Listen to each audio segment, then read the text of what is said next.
Serikat kembali menggempur puluhan target militer Iran dalam gelombang serangan terbaru selama 6 malam berturut-turut. Presiden Amerika Serikat Donald Trump mengklaim telah meraih kemenangan besar di Iran.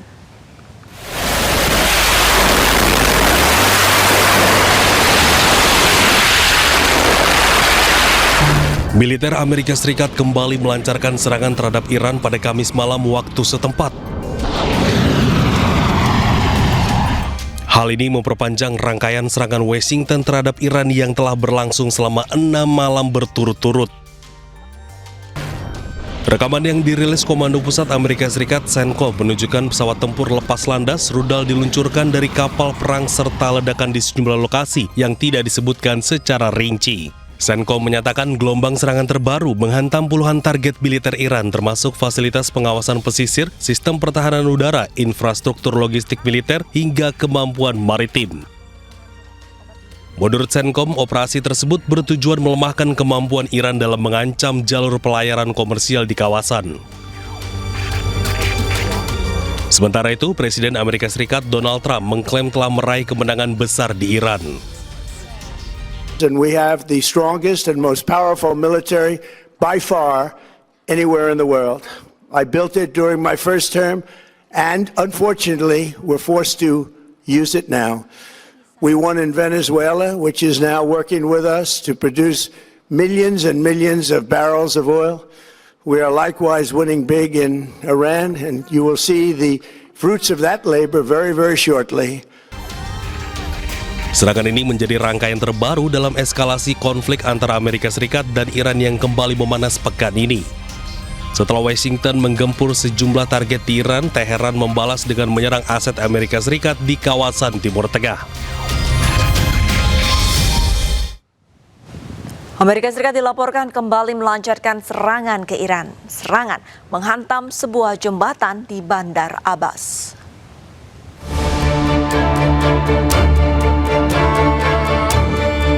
Amerika Serikat dilaporkan kembali melancarkan serangan terbaru ke Iran dan menghantam sejumlah infrastruktur, termasuk 2 jembatan dan stasiun kereta api. Sebuah jembatan di Bandar Abbas, Iran, porak-poranda setelah Amerika Serikat menggempur wilayah tersebut. Dampak serangan juga membuat beberapa mobil hancur dan sejumlah warga dilaporkan terluka. Kepulan asap terlihat di langit kota Bandar Abbas setelah Amerika Serikat melancarkan serangan berhari-hari ke Iran. Komando Pusat AS CENTCOM mengumumkan bahwa mereka meluncurkan gelombang serangan terbaru ke Iran untuk melemahkan kemampuan militer mereka. Iran sendiri tak tinggal diam dan membalas serangan dengan menargetkan pangkalan militer AS di Timur Tengah. Teheran memperingatkan akan targetkan infrastruktur di seluruh wilayah AS jika Amerika terus melanjutkan serangan mereka.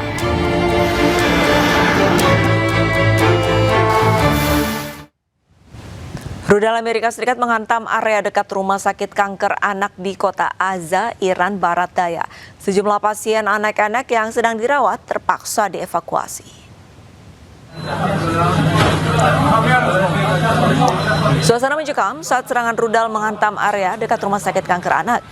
Dokter berlarian mengevakuasi semua pasien anak yang dalam kondisi kritis, bahkan beberapa di antaranya sedang menjalani operasi ketika serangan Amerika menghantam kawasan sekitar rumah sakit. Serangan ini memicu reaksi keras dari Iran dan sejumlah negara. Iran pun menegaskan akan menyerang balik seluruh pangkalan militer Amerika Serikat yang berada di kawasan.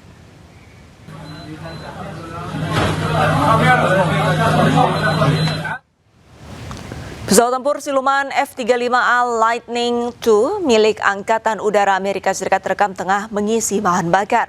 Pengisian dilakukan di udara saat pesawat sedang melakukan patroli di atas Timur Tengah.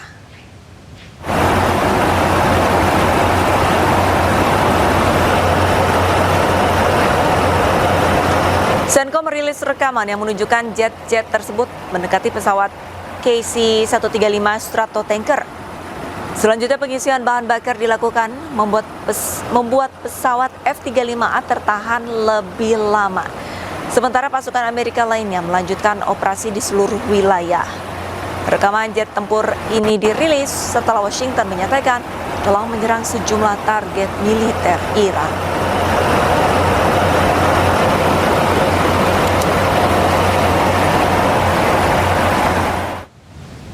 Sementara itu tadi malam Iran menyerang pangkalan udara Amerika Serikat yang berada di wilayah Erbil, Irak. Sistem pertahanan udara diaktifkan dan berhasil menembak jatuh drone Iran.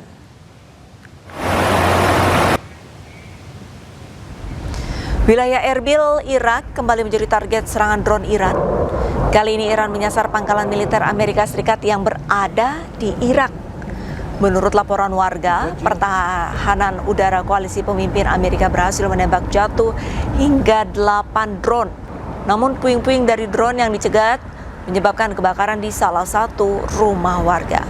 Ledakan dan suara sirine terdengar jelas di berbagai penjuru kota, termasuk dekat Bandara Internasional Erbil dan Konsulat Amerika Serikat. Serangan ini terjadi di tengah eskalasi ketegangan regional antara Iran dan Amerika pasca pembatalan gencatan senjata.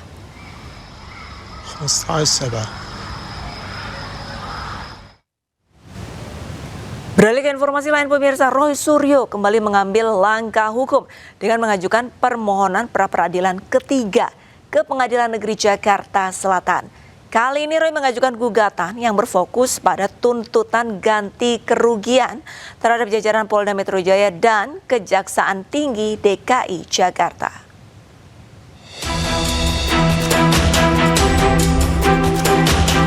Kasus hukum terkait tudingan ijazah palsu Presiden ke-7 Republik Indonesia Joko Widodo kembali memanas. Di tengah masih bergulirnya pra-peradilan kedua, Roy Suryo kembali mengambil langkah hukum dengan mengajukan permohonan pra-peradilan ketiga ke Pengadilan Negeri Jakarta Selatan. Berbeda dari dua permohonan sebelumnya, kali ini Roy Suryo mengajukan gugatan yang berfokus pada tuntutan ganti rugi terhadap jajaran Polda Metro Jaya dan Kejaksaan Tinggi DKI Jakarta.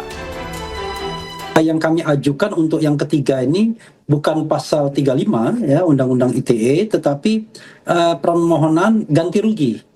Jadi permohonan ganti rugi itu menyusul kemenangan kami di dalam pra-peradilan pertama. Karena pada pra-peradilan pertama sebenarnya ada permohonan rehabilitasi dan ganti rugi kan. Tapi ganti ruginya tidak dibunyikan, rehabilitasi dibunyikan. Tetapi hakim mengatakan itu harus permohonan terpisah. Karena permohonan terpisah ya kami ajukan lagi dan rasanya tidak ada halangan untuk dikabulkan, hanya mungkin dikabulkan berapa besarnya ganti rugi itu kan. Bukan soal jumlah uangnya, tetapi lebih kepada pembelajaran publik bahwa ada loh hak-hak Anda kalau Anda kemudian diperlakukan sewenang-wenang oleh penyidik dalam sebuah kasus pidana, tindak pidana. Dan ini setelah kita dimenangkan bahwa penangkapan, sebelumnya penggeledahan dan kemudian penahanan itu dikatakan ilegal ya atau dikatakan tidak sah, maka disitulah kemudian kita punya standing untuk menggugat atau mengajukan permohonan ganti rugi begitu. Pengajuan ini menjadi babak terbaru dalam rangkaian upaya hukum yang ditempuh Roy Suryo terkait penanganan kasus tersebut. Sebelumnya, pada pra-peradilan pertama, Hakim Tunggal PN Jakarta Selatan mengabulkan sebagian permohonan Roy Suryo dengan menyatakan tindakan penggeledahan, penangkapan, dan penahanan yang dilakukan penyidik cacat formil serta tidak sah menurut hukum. Namun permohonan rehabilitasi nama baik yang diajukannya ditolak. Di sisi lain, pra-peradilan kedua yang diajukan Roy Suryo untuk menguji sah atau tidaknya penetapan dirinya sebagai tersangka hingga kini masih berlangsung di PN Jakarta Selatan. Dengan pra-peradilan ketiga yang kini menuntut ganti rugi, proses hukum terkait kasus dugaan ijazah palsu Presiden ke-7 Republik Indonesia Joko Widodo kembali menjadi sorotan karena sejumlah gugatan diajukan secara beruntun terhadap aparat penegak hukum yang menangani perkara tersebut. Tim Liputan Anyus melaporkan.